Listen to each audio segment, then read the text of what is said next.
Dios les bendiga, hermanos, Dios les bendiga.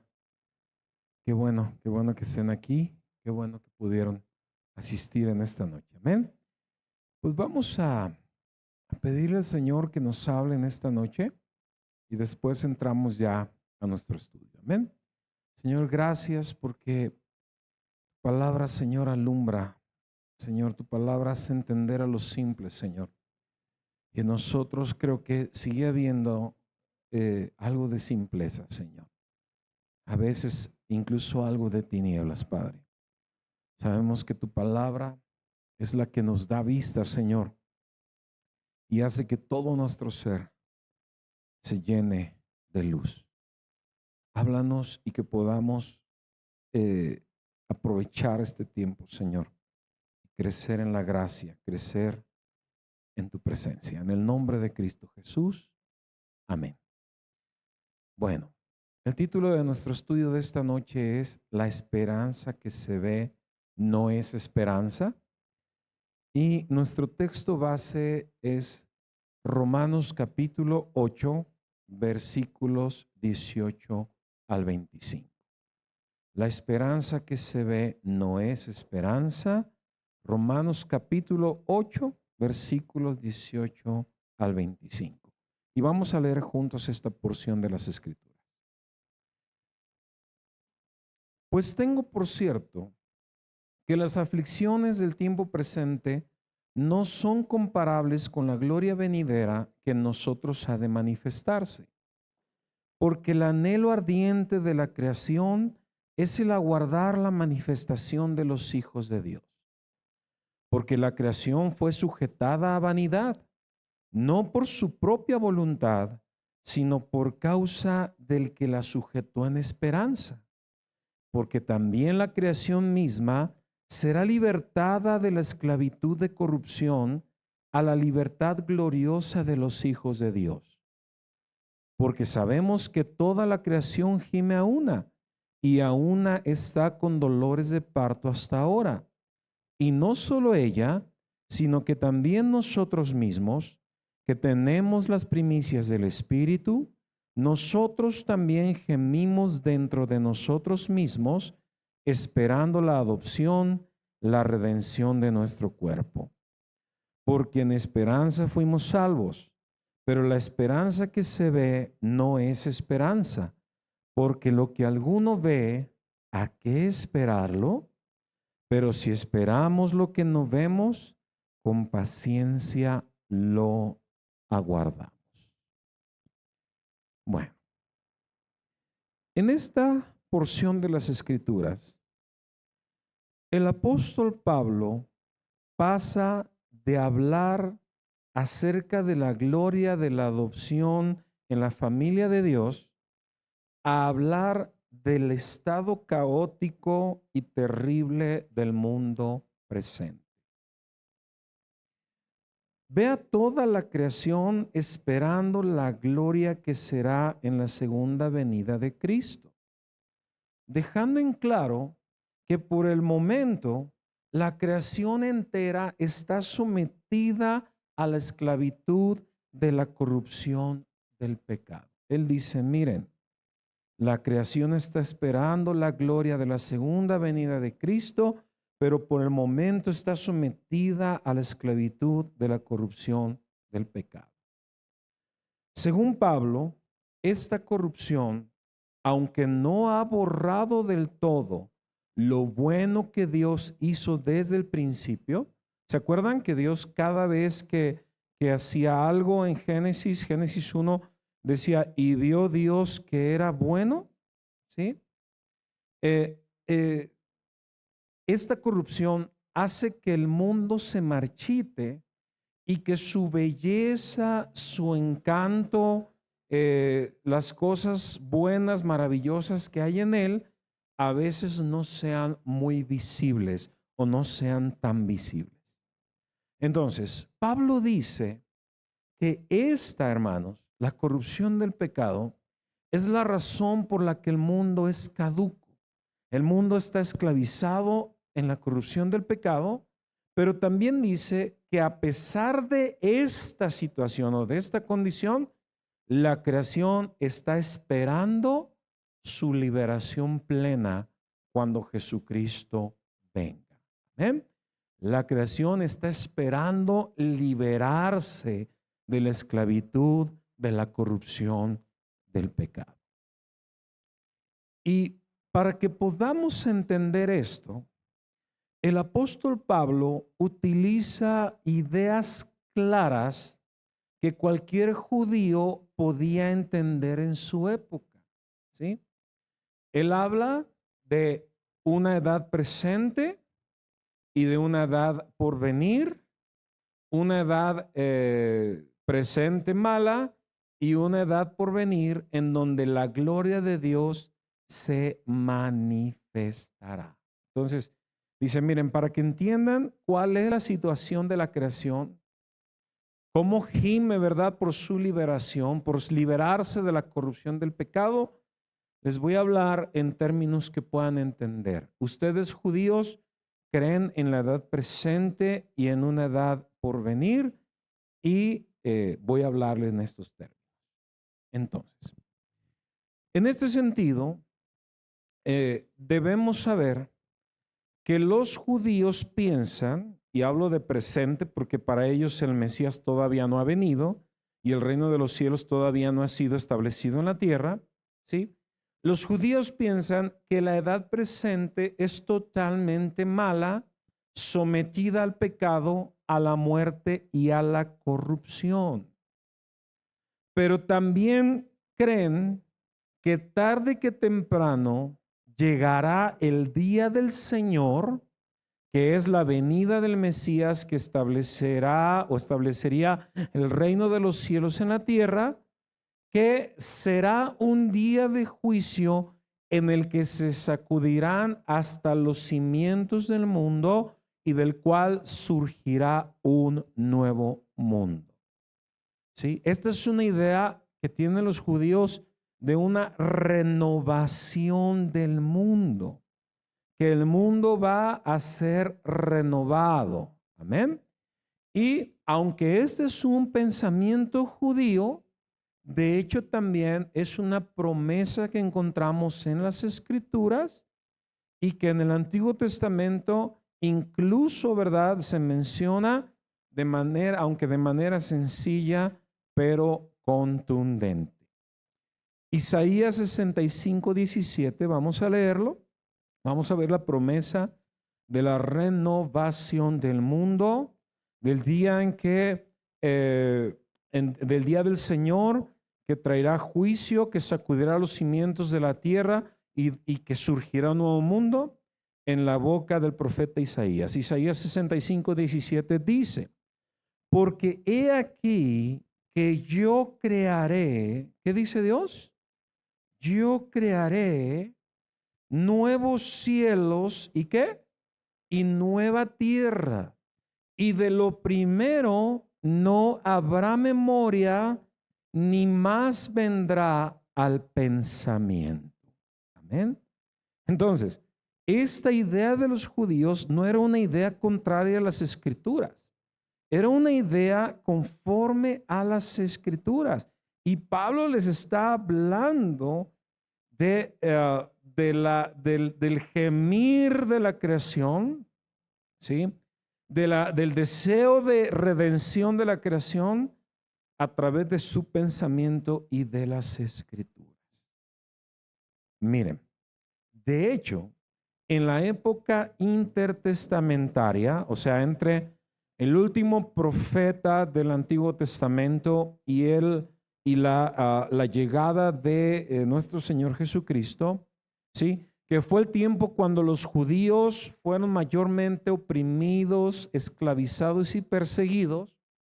La historia nos enseña que soñaban con aquella nueva tierra y con aquel mundo renovado. Los judíos en los tiempos más difíciles se anclaban en la esperanza de ese mundo renovado. Un ejemplo de esto lo encontramos en un libro apócrifo llamado Oráculos Sibilinos, que fue escrito por judíos helenísticos en el siglo II antes de Cristo, ¿sí? Y que dice en una de sus porciones lo siguiente. Va a aparecer ahí en la pantalla. Miren lo que dice. La tierra, la madre universal, dará a los mortales sus mejores frutos en incalculables cantidades de grano, vino y aceite. Ahora, se está refiriendo al día del Señor, cuando el Señor venga, cuando el Mesías viniera. Amén. Y luego dice, sí, de los cielos descenderá una dulce lluvia de deliciosa miel. Todos los árboles darán su propio fruto y los ricos rebaños y manadas darán terneros, corderos y cabritos. Él hará que las dulces fuentes de blanca leche broten y corran, y las ciudades estarán llenas de cosas buenas y los campos feraces. Y no habrá ninguna espada en todo el país, ni ruido de batalla, dice aquí, ni será, perdónenme aquí, ni será conmovida, ay, perdón, esto ya me falló aquí. Perdónenme. Ya me falló esto. Bueno, ni será conmovida la tierra nunca más con gemidos profundos. Ya no habrá más guerras, ni sequías en todo el país, ni hambruna, ni granizo que destruya las cosechas. Esto está en Oráculos Civilinos 3, 744 al 756. Este es un escrito judío en el helenístico en esa época intertestamentaria. ¿Amén? Entonces, como Pablo sabía que el sueño de un mundo renovado era muy deseado para los judíos y que es también una promesa escritural para todos los creyentes, inspirado por el Espíritu Santo, habló de la creación o la naturaleza, esperando ardientemente el día en que será quebrantado el dominio del pecado, la muerte y la corrupción.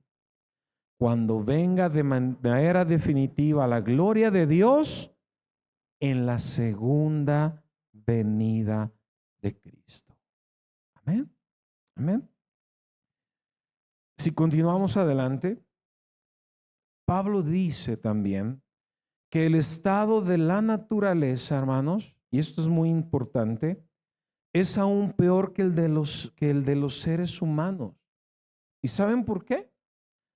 Porque nosotros hemos pecado deliberadamente y tenemos que lo que merecemos. Recibimos lo que merecimos.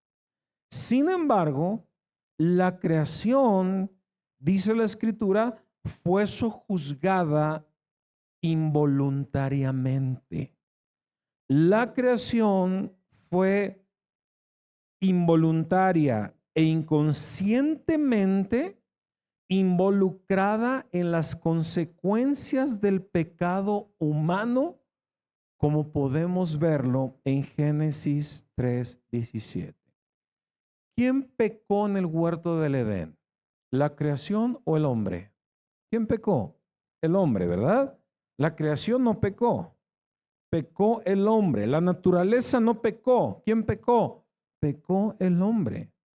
Sin embargo, la creación fue sojuzgada por causa del pecado del hombre. Génesis 3:17 dice, y al hombre dijo, aquí está la sentencia divina a Adán, por cuanto obedeciste a la voz de tu mujer y comiste del árbol de que te mandé diciendo, no comerás de él, Dios le dice, maldita será que la tierra por tu causa. A ver, ¿por qué fue maldita la tierra? Por causa del pecado del hombre. ¿Por qué fue sujeta a corrupción la tierra? ¿Por qué? Por causa del pecado del hombre. Dice, con dolor comerás de ella todos los días de tu vida. Por esta razón, hermanos, es que el apóstol contempla a la naturaleza esperando la liberación definitiva de la muerte y de la corrupción que vino al mundo, que trajo al mundo el pecado del hombre. Entonces, aunque nos cuesta trabajo entender esto, la creación está gimiendo por ser redimida, liberada, rescatada de la corrupción que trajo el pecado, de la muerte, de lo que nosotros provocamos. Amén. Ahora, si en relación con la creación esto es verdad, pues es aún más verdadero lo que tiene que ver con la raza humana. Y ahora Pablo, sí, en esta porción también pasa a considerar la ansiedad o la desesperación del hombre. Y vamos a ponga atención. Como Pablo estaba hablando a creyentes que habían recibido el Espíritu Santo, ese Espíritu, ¿verdad? Que es las primicias o la garantía de nuestra redención total, ¿sí? Pablo le estaba hablando a los cristianos de Roma y creo que principalmente también nos está hablando a los cristianos de todos los tiempos. Ahora dice que ellos, como creyentes o aún siendo creyentes, también van a anhelar, mientras estén en esta tierra, la plena realización del significado de su adopción en la familia de Dios. Él dice, miren, ustedes ya creyeron, ustedes tienen las arras del Espíritu, el Espíritu Santo es su garantía de redención total, pero mientras estén en este cuerpo, ustedes también van a gemir como la creación por la liberación definitiva de la corrupción, de la muerte, del pecado en sus vidas. ¿Sí? Fíjense, si recordamos, como hijos de Dios, ya hemos sido justificados delante de Él por medio de la fe y gozamos de todas las glorias de la obra de Cristo en este momento. Sin embargo, la manifestación final de nuestra adopción, o sea, lo que va a manifestar de manera definitiva que somos realmente hijos de Dios, va a ser la redención de nuestro cuerpo. ¿Sí? Cuando resucitemos, cuando seamos transformados, cuando seamos glorificados. Hoy ya hemos sido redimidos del pecado, de la muerte, de la ira, del juicio de Dios. Pero esa redención, esa liberación total, completa, definitiva, la vamos a experimentar cuando resucitemos, cuando seamos transformados, cuando nuestro Señor Jesucristo regrese. Pablo no pensaba o creía en una redención únicamente espiritual. Pablo creía en la redención total del ser, donde también está incluido ¿qué? El cuerpo.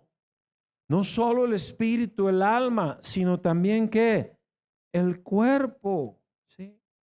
Miren, en este mundo somos cuerpo y espíritu, ¿sí o no? Y en el mundo venidero de la gloria, pues seremos redimidos en las dos cosas o en ambos sentidos, porque si no, no sería una redención total. En la gloria venidera, nuestro cuerpo ya no va a caducar, ya no se va a hacer como la leche, ¿verdad? Que se caduca, que se echa a perder, ya no se va a morir, ya no se va va a ser destruido. En esa gloria, sí, nuestro cuerpo ya no va a ser nuestro instrumento del pecado, sino que se va a convertir en un cuerpo resucitado, espiritual, transformado, apto para la vida del hombre redimido, renovado eternamente en la presencia de Dios. Entonces nuestro cuerpo también va a ser ¿qué? Transformado. Va a ser redimido de la influencia del pecado, de la muerte, etcétera. Pero ahora sí de manera práctica, ya no nada más pensando, ¿verdad?, que somos redimidos interiormente, sino que en ese momento, en la segunda venida de Cristo, también nuestro cuerpo va a ser redimido. Amén. Entonces Pablo dice, la creación está gimiendo por una liberación definitiva del poder y de la corrupción del pecado. Pero nosotros también gemimos dentro de nosotros por esa redención o liberación definitiva. Y el Espíritu Santo en tiempo presente es nuestra garantía de que eso nos va a ¿qué? A suceder. De que eso nos va a pasar. Amén.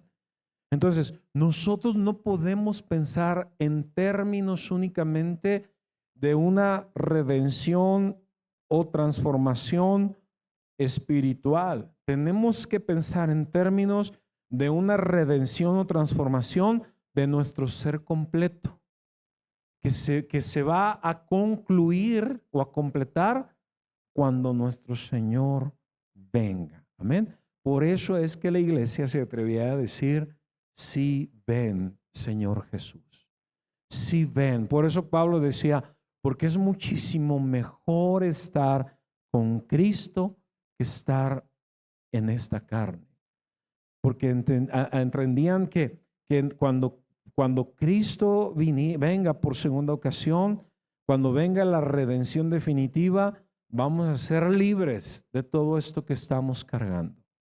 Del temor, del dolor, del enojo, de la frustración, de la ira, de la desesperación, de los malos pensamientos, de los malos sentimientos, de las emociones, y vamos a poder entonces disfrutar de el gozo y la paz perfectas que Dios ofrece. Amén. Por último, ¿sí? En las palabras, ¿verdad?, del apóstol Pablo, también nos encontramos un dicho un tanto difícil de entender y que vamos a tratar de descifrarlo. ¿Cuál es este dicho? Vámonos a Romanos 8:24, que dice de la siguiente manera: porque en esperanza fuimos salvos, pero la esperanza que se ve no es esperanza, porque lo que alguno ve, ¿a qué esperarlo? Otra vez, porque en esperanza fuimos salvos, pero la esperanza que se ve no es esperanza, porque lo que alguno ve, ¿a qué esperarlo? Esta frase nos muestra otra vez, ¿verdad?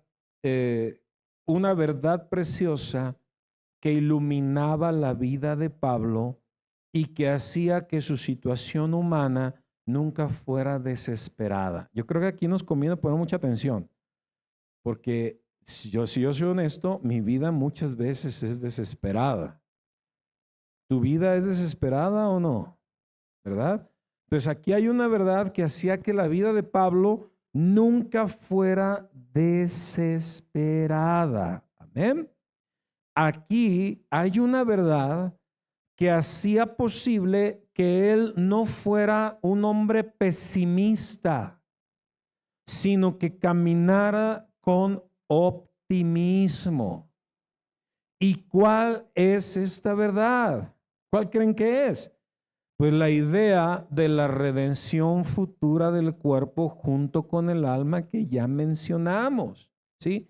Esta idea, o sea, él decía, bueno, ya fui redimido en mi alma y en mi espíritu, ¿sí? Pero sigo batallando con mi cuerpo. Entonces, si un día va a llegar, si va a llegar el día en que ya no voy a batallar con mi cuerpo, ya no voy a batallar con mi carne, pues eso me llena ¿de qué? De esperanza. Esta idea de la gloria venidera, de la redención integral, ¿sí? Hacía que Pablo viera el pecado humano y el estado del mundo, o sea, que estuviera consciente del pecado humano, que estuviera consciente de la condición del mundo, pero también hacía que viera más bien el poder redentor de Dios y que esto estuviera por encima de lo demás. En otras palabras, él decía, qué terrible es ese pecador, pero el poder de Dios es más grande, es tan grande que puede salvarlo. Entonces, en vez de centrarse, ¿verdad?, en la condición de esa persona, él se concentraba en lo que Dios podía hacer en ella. Amén. Cuando él se daba cuenta de, es que la sociedad es terrible.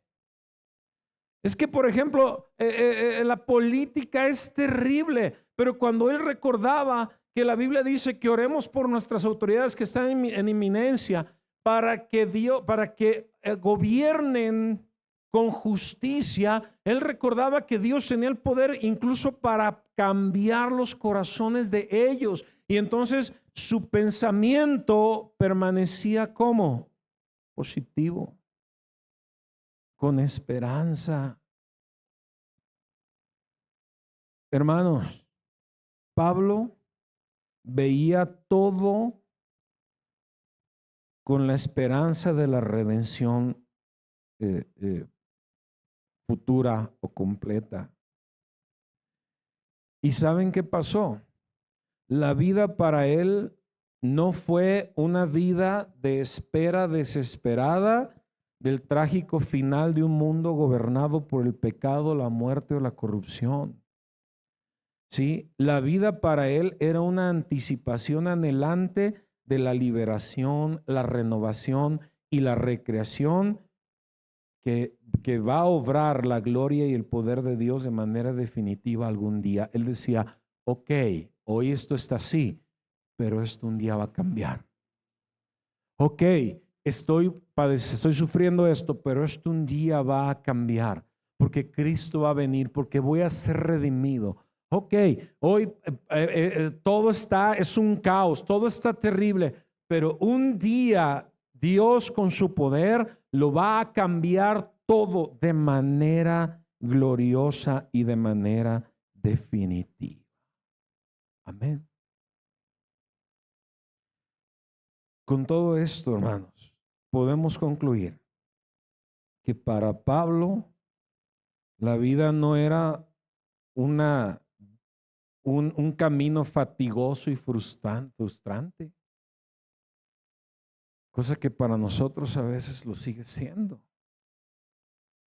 ¿verdad? Para él la vida no era no era un camino fatigoso y frustrante, no era una espera fatigosa y frustrante, era más bien una expectación gozosa y emocionante.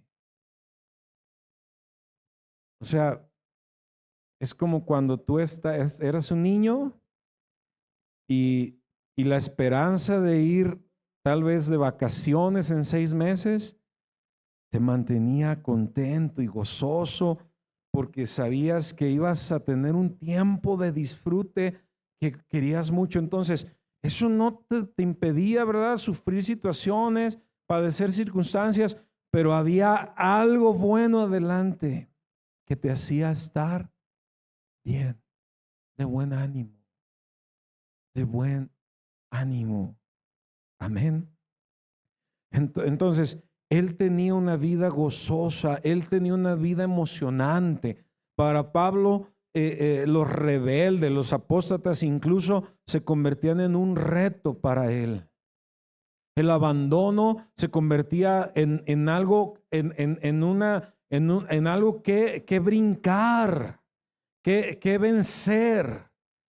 Pero él no, ¿verdad? Se desesperaba y se frustraba y se fatigaba, como si lo hacemos muchos de nosotros. Y que Dios nos perdone, porque no debería de ser así. Ahora, no estoy hablando que no experimentemos momentos de fatiga o que no experimentemos momentos de desesperación o de frustración. El problema es que muchas veces permanecemos en esa condición teniendo a un Dios poderoso que nos ha redimido espiritualmente y que va a redimir nuestros cuerpos en la segunda venida de Cristo. Tenemos una promesa, tenemos una esperanza. Por eso habla de una esperanza venidera. Por eso dice, la esperanza que se ve no es ¿qué? Esperanza, porque lo que se ve no se espera. Entonces, se fijan, para ellos el gozo no era lo que Dios solamente había hecho en ellos en este momento, sino lo que Dios iba a ¿qué? A hacer también en el día que Él lo había determinado. Amén. El día que Él lo había determinado.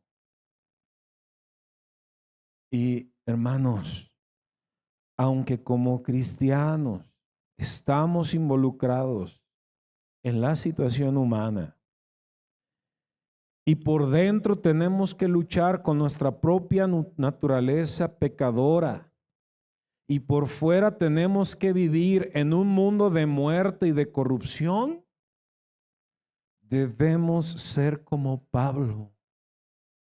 Debemos saber y entender que no vivimos solos y que tenemos grandísimas promesas.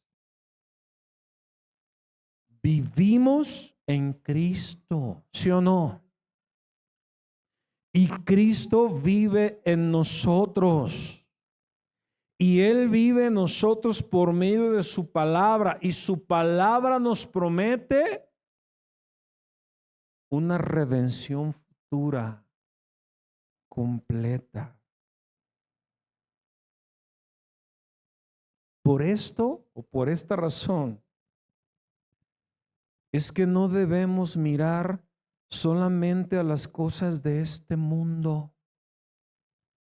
Estamos nada más mirando la situación humana, al pecado del hombre el terrible caos que nos rodea y que incluso, ¿verdad?, a veces nos afecta,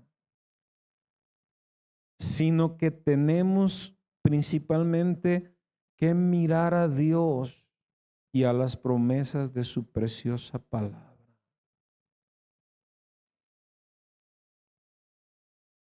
Además de las consecuencias del pecado humano, debemos ver también el poder, la misericordia y el amor de Dios, que nos puede llevar a pensar que la clave de la vida cristiana, ¿saben cuál es la clave?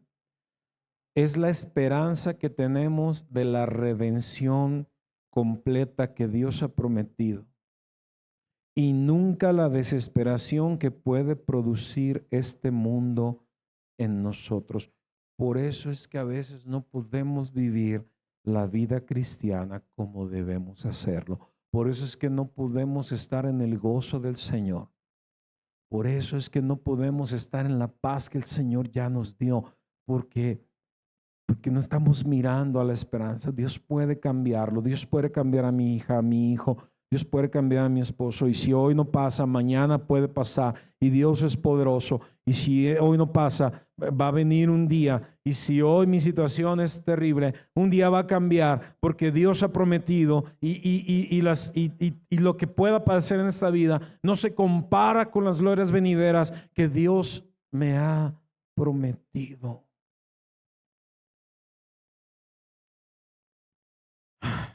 Como cristianos, no podemos estar siempre esperando las cosas negativas. No podemos siempre estar esperando la muerte. Tenemos que también esperar las cosas positivas por el poder de Dios. Tenemos que esperar la vida. Es verdad. Y de hecho Pablo lo dice, ¿verdad? Al inicio de esta porción lo encontramos, Romanos 8:18. Es verdad que debemos padecer con Cristo. Es verdad que debemos padecer con Cristo si queremos participar de su gloria. Pero ¿saben? Debemos de estar seguros que los padecimientos que podamos tener no se comparan con la gloria venidera. Y si nos enfocamos en la promesa, en las promesas del Señor, los padecimientos presentes se van a convertir en padecimientos insignificantes. Pues a veces no es lo que sucede, lo que pasamos, lo que vemos, lo que oímos, lo que nos hacen. El problema es en dónde tenemos nuestra esperanza, en dónde estamos mirando, a quién estamos mirando. ¿Estamos mirando al pecador, al pecado, al mundo, o estamos mirando a Dios, a su poder, a su misericordia, a su gracia, a su redención, a su fidelidad? Y eso hace la diferencia. Yo, hermanos, creo que esta es una invitación de parte del Señor para que entendamos ya que ya fuimos salvos por gracia, por medio de la fe, pero que hay una esperanza futura, ¿sí? Que nos da la posibilidad de caminar, pase lo que pase, de seguir adelante, suceda lo que suceda. Yo en estos días le pedí perdón al Señor, le dije, Señor, perdóname, porque mi mirada ha estado en el mundo, en las cosas del mundo. Mi mirada ha estado muchas veces en el pecador, en sus acciones, y no ha estado en ti, en tu poder, en tu gracia, en tu misericordia, en tu redención, en tu perdón, en tu poder. No ha estado allí, Señor. Y esto me ha llevado a sentirme fatigado, desesperado, frustrado. Y yo no quiero esto. Y tú tampoco quieres eso para mí o para nosotros. Tú no lo quieres. Gócense, dijo el Señor. Pablo dijo, regocíjense en el Señor. En todo tiempo regocíjense. Que la paz que sobrepasa todo entendimiento mantenga sus mentes cautivas en Cristo. Pero nosotros tenemos que tener nuestra mirada puesta en esa esperanza. La esperanza que no se ve, pero que es real, que es verdadera. Amén. ¿Por qué no oramos? Pónganse de pie. Pónganse de pie y vamos a orar. Pónganse de pie y vamos a orar.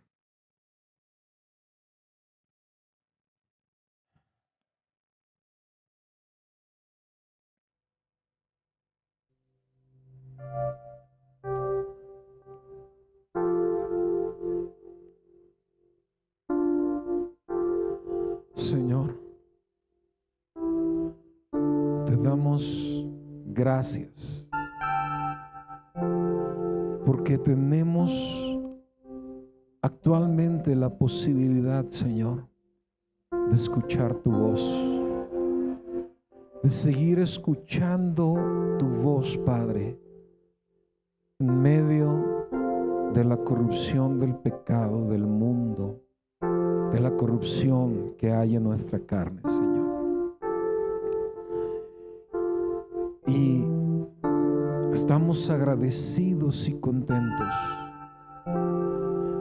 porque claramente encontramos en tus palabras, si tú eres verdadero, que tenemos la posibilidad de vivir la vida de una manera diferente, Señor. Nosotros tenemos las mismas promesas que el apóstol Pablo tenía. Nosotros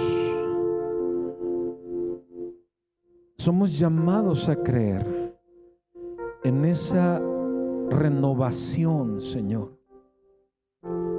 Renovación gloriosa de la creación, Señor. En la transformación de nuestras vidas, de nuestros corazones, de nuestro ser, Señor. Padre, que podamos ser positivos como Pablo, que podamos ver todo con esperanza como él lo hacía, Señor. Que nuestra vida no se convierta en una espera desesperada del final de un mundo gobernado por el pecado, la muerte y la corrupción, sino que se convierta en una anticipación anhelante de la liberación, la renovación y la recreación que orará tu Hijo precioso cuando venga por segunda vez, Señor, de manera definitiva. Padre, no queremos seguir viendo la vida como algo fatigoso y frustrante. Queremos ver nuestra vida con expectación gozosa y emocionante, Señor. Que miremos a tu palabra, que miremos, que escuchemos tu voz cada día, Señor. Que nos afirmemos en tus promesas. Y perdónanos, Padre, por esa actitud, Señor, carnal y humana que hemos manifestado muchas veces, Señor. Gracias por tu perdón y porque estás con nosotros. Gracias porque tú nunca nos abandonas. Nunca, Señor, nos traicionas. Tú cumples tu palabra y tú siempre nos perdonas. Gracias, Padre, en el nombre de Cristo Jesús. Amén.